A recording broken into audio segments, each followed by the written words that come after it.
The year is 1992, and somewhere in Britain, a tiny 5-pence coin begins a journey that could last for decades. At first, there is nothing dramatic about it. It is struck, released into circulation, handed from one person to another, and eventually disappears into a pocket, a drawer, a cash register, or an old coin jar. Nobody looking at it for the first time would imagine that decades later, a collector might place that same coin under a bright lamp and start asking questions. The date alone does not make a 1992 5-pence a fortune, and that is exactly what makes this search so interesting. You are not looking for a magical number stamped into the metal. You are looking for something that happened to this particular coin. By 1992, Britain had already moved into the smaller 5-pence format introduced in 1990. So unlike the 1990 issue, this coin represents a later stage of that transition. It had become part of everyday British change, familiar enough that millions of people could handle one without ever thinking twice. But coins are produced by machines, dies, planchets, collars, presses, and precise mechanical processes, and whenever thousands or millions of pieces are manufactured, unusual examples can sometimes escape into circulation. That is where the story changes. Imagine opening an old container and finding a 1992 5-pence that looks slightly different from the others. Maybe the rim seems uneven. Maybe the design appears shifted. Maybe one of the letters looks as though it has a second impression beside it. Maybe the coin feels slightly different when you hold it. Your first reaction might be excitement, but don't decide what you have yet. The most important question is whether the unusual feature was created at the mint or happened later. That single distinction can separate an ordinary damaged coin from a legitimate mint error. So before you even think about value, place the 1992 5-pence under good light and examine it like a piece of evidence. Look at both faces, study the date, follow the lettering, inspect the reverse design, rotate the coin slowly, watch how the light moves across the raised details, then examine the rim and edge. The coin may reveal nothing unusual at all, and that is perfectly normal. But if one detail refuses to make sense, don't put it back into the jar just yet. That tiny inconsistency could be the beginning of a much bigger story. The 1992 5-pence belongs to a fascinating period in British decimal coinage because the smaller 5-pence was already becoming the standard format after its introduction in 1990. Before that change, the 5-pence was much larger, and the difference between the old and new versions was immediately noticeable when placed side by side. By 1992, however, the smaller coin was no longer a novelty. It was simply part of daily life. That makes the 1992 issue especially interesting from a storytelling perspective, because its importance is not based on being a dramatic transition year. Instead, the individual coin has to provide the reason for attention. Think about what a normal 1992 5-pence might have experienced. It could have been exchanged at a grocery store, dropped onto a pavement, carried in a school uniform pocket, left inside a car, stored in a purse, or thrown into a household jar with dozens of other coins. Over the years, the metal could collect scratches, tiny dents, discoloration, and signs of contact with other objects. Those marks create a problem for collectors because post-mint damage can sometimes look surprisingly similar to a genuine manufacturing error. A flattened rim might look like a striking problem. A scratch through a letter might look like doubling. A bent edge might appear to be a malformed planchet. Even unusual color can be misleading because environmental exposure, chemicals, cleaning, and surface reactions can change how a coin looks. That is why the 1992 5-pence should be approached systematically. Start with the weight. A traditional modern 5-pence is approximately 3.25 grams and 18 millimeters across, but the exact condition and measuring equipment matter, so use these figures as a reference rather than a magic authentication test. Compare your coin with another known example whenever possible. If your coin is noticeably different, repeat the measurement. Next, examine the thickness and diameter. Then move to the edge.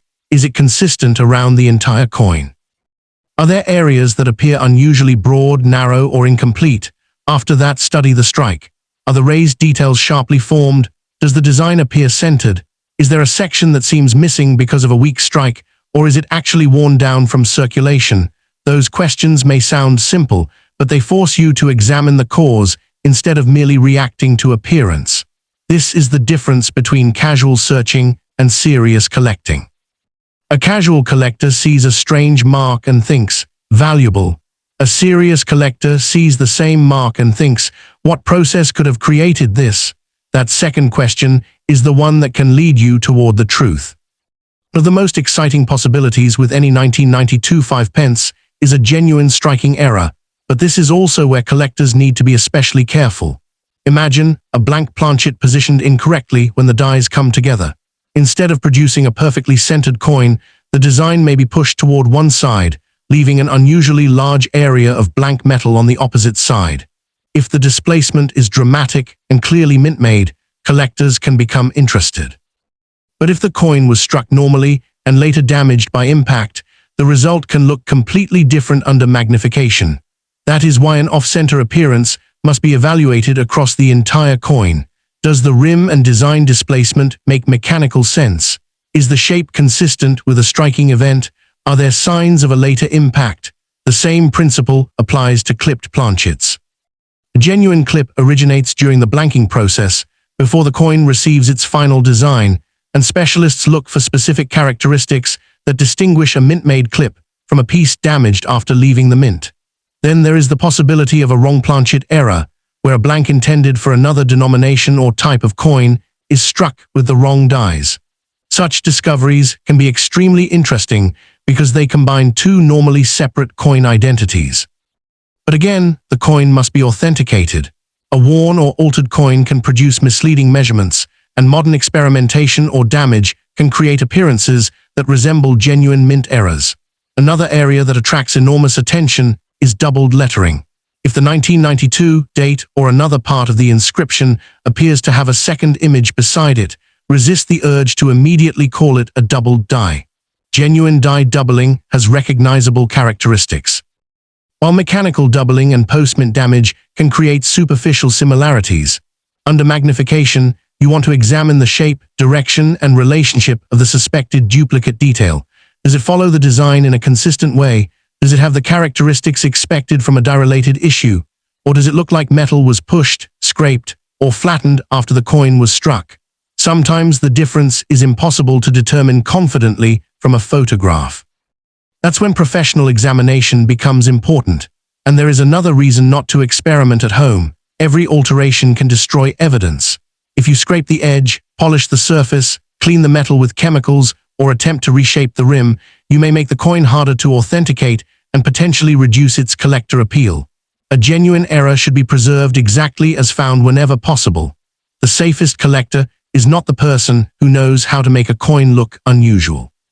It is the person who knows how to preserve an unusual coin long enough for an expert to determine whether the feature is real. Now imagine that your 1992 five-pence has survived the first examination. The weight is interesting, the rim looks unusual, the strike appears displaced. Perhaps the lettering shows a feature that still looks suspicious even after careful comparison. This is the moment when the mind naturally jumps to money. How much could it be worth? Could a little five-pence really become a four-figure collectible? In exceptional cases, a dramatic authenticated error can command substantial collector interest, but there is a critical difference between a potential high-end scenario and a verified market price. Online listings frequently display ambitious asking prices, but an asking price does not prove that a buyer actually paid that amount. For the 1992 five-pence, ordinary examples are generally much more modestly valued in dealer and collector markets, which means a coin needs something genuinely special to move far beyond the normal range. If you encounter claims that a 1992 five-pence is worth thousands, ask for evidence of the exact coin being sold or auctioned. Look for the auction house, sale date, realized price, authentication, grade, and specific error attribution. Without those details, the number should be treated cautiously. To illustrate the kind of upper price ladder collectors might encounter with truly exceptional error coinage, a smaller authenticated error could potentially be discussed in a $2,000 to $5,000 range. An unusual discovery might enter a hypothetical $6,500 level. A high-grade specimen with a desirable characteristic could potentially attract discussion around $7,000. A strong error could fall around $4,000. An extreme mint state error could be considered around $5,600, a rare misstrike could be around $3,000, and an exceptional or unique specimen could, under extraordinary circumstances, reach an $8,000 level conversation. But those figures are not guarantees for a 1992 5-pence, and they should not be presented as documented auction results unless a verifiable sale confirms the exact comparison. The coin has to earn its valuation through evidence. This is where the collector's discipline becomes more important than the excitement of the possible payout. If you see a suspicious feature, don't immediately post it online with a giant price attached. Document the coin first. Take high-resolution photographs of both sides and the edge. Record its weight to 1/100th of a gram if your scale allows it. Measure its diameter with appropriate equipment. Compare it against a known genuine coin. Write down exactly what looks unusual and where it appears. Then seek an experienced numismatist or professional grading and authentication service. If the feature is genuine, you now have a stronger foundation for researching comparable sales. If it turns out to be damage, you have avoided wasting time or money chasing an illusion. That may not sound as exciting as discovering an $8,000 coin, but it is exactly how serious collectors protect themselves from false claims. There is also something almost cinematic about the journey of a 1992 5-pence because the coin itself gives you no warning about where it has been. Imagine it leaving the mint and immediately entering the world of everyday commerce. One person spends it on a small purchase. Another person receives it as change. It disappears into a wallet. Months later, it is used again. Years pass. The coin moves through countless hands, while the people carrying it remain completely unaware of its manufacturing history. If something unusual happened when the coin was struck, nobody in that chain of transactions may have noticed. And that is how a potential error can survive for years. The coin doesn't become rare because someone announces that it is rare. It becomes interesting because a physical feature can be traced back to an unusual event in its production. That is why condition is another critical part of the story. A coin with a dramatic error that has been heavily damaged may still be collectible, but a similar error on a sharply preserved example can be far more desirable. Collectors want to see the error clearly, and they want the surrounding surfaces to remain as original as possible. This is why cleaning is such a bad idea. A person who finds an old 5-pence may think, "I'll make it shine so everyone can see the details." But collectors generally prefer original surfaces, and aggressive cleaning can leave hairlines, scratches, chemical discoloration, or unnatural texture. The safest approach is preservation, not improvement. Hold the coin by its edges, keep it in a suitable holder. Avoid unnecessary contact with the surfaces.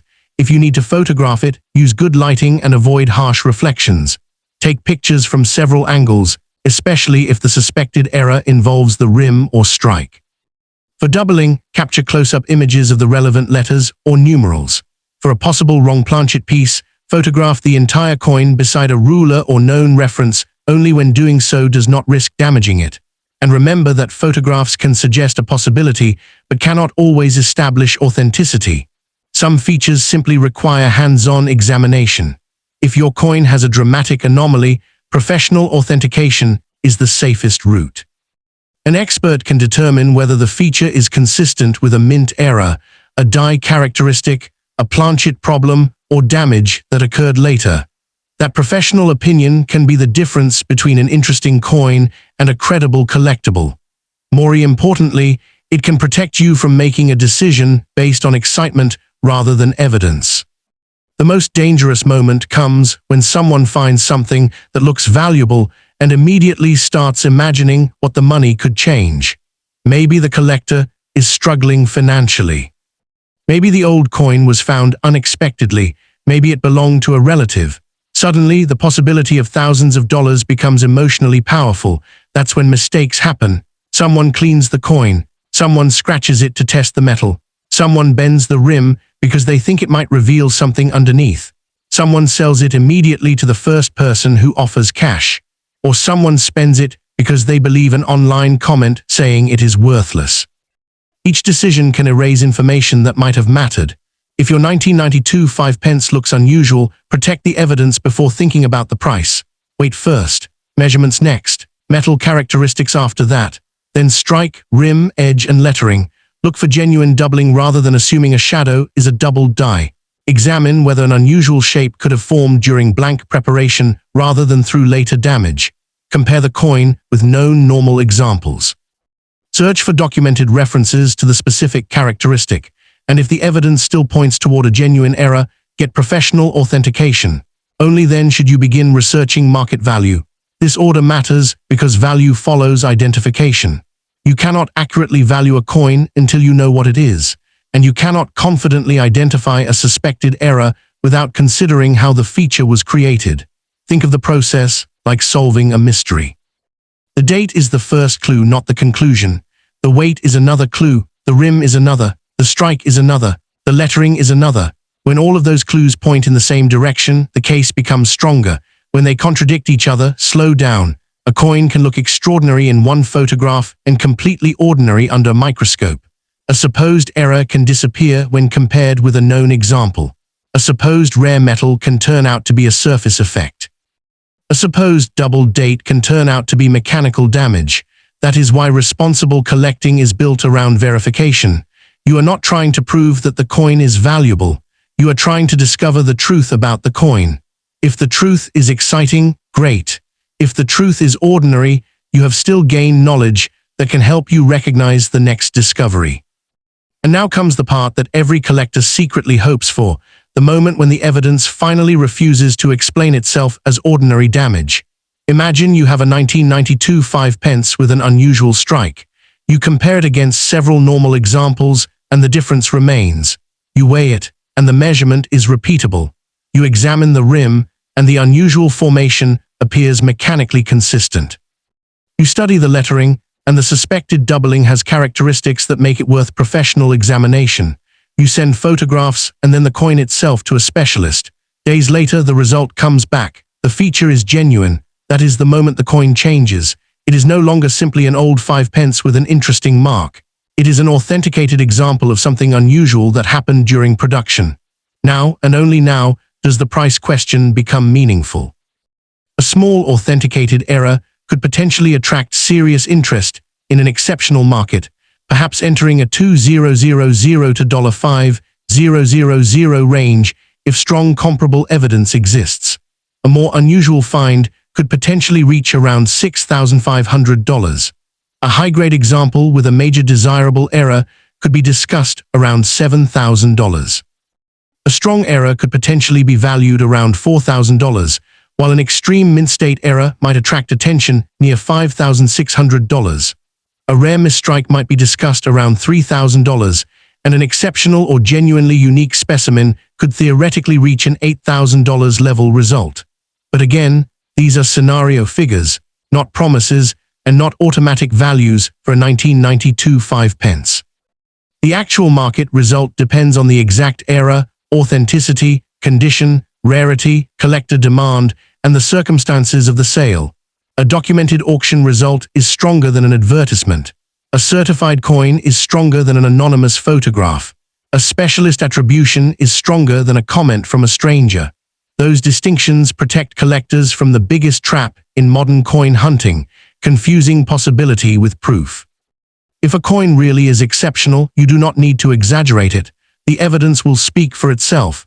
And there is something satisfying about that because the coin's value, whatever it eventually becomes, is connected to a real story. It was made incorrectly or unusually. It entered circulation. It survived. Someone noticed it. Someone investigated it. Someone authenticated it. And eventually collectors recognized its significance. That chain of events is what creates the real excitement. The number on the auction result is simply the final chapter. So take one last look at that 1992 5-pence before you dismiss it. The date does not promise a fortune, but it gives you a starting point. The coin belongs to a period when the smaller 5-pence was already established in British circulation, and its real collector potential comes from the individual characteristics of the piece in your hand. Look at the weight. Examine the metal without damaging it. Study the strike. Follow the rim. Inspect the edge. Magnify the lettering. Check the date. Compare it with a normal example, and most importantly, separate mint-made features from damage that happened after the coin entered circulation. If you discover nothing unusual, you have an ordinary piece of British decimal history. If you find something interesting but unproven, you have a coin worth investigating. And if a professional confirms a genuine, significant error, then you may have something that deserves serious collector attention. The dream of finding a $3,000 misstrike, a $4,000 strong error, a $5,600 extreme mint state error, a $6,500 unusual discovery, a $7,000 high-grade specimen, or even an exceptional $8,000 level coin is exciting, but the dream should never replace evidence. Those figures represent potential high-end scenarios, not guarantees for the date. The real discovery is knowing exactly what you have. Somewhere another 1992 5-pence is probably sitting in a drawer right now, looking exactly like thousands of others. And somewhere else, perhaps in an old collection that has not been opened for years, there may be a coin with a story nobody has noticed. Maybe its rim carries the clue. Maybe its strike reveals the mistake. Maybe the lettering contains the evidence. Maybe its weight is just different enough to make a specialist stop and look twice.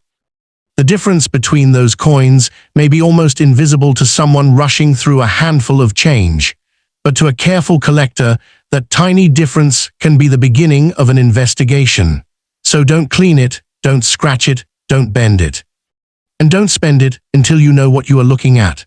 Preserve it exactly as found, document every unusual feature, and seek professional authentication if the evidence is strong. Because the most valuable thing about a mysterious 5-pence is not the number you hope to see on a price tag. It is the moment you realize that a coin everyone else ignored may have been carrying its secret for more than 3 decades.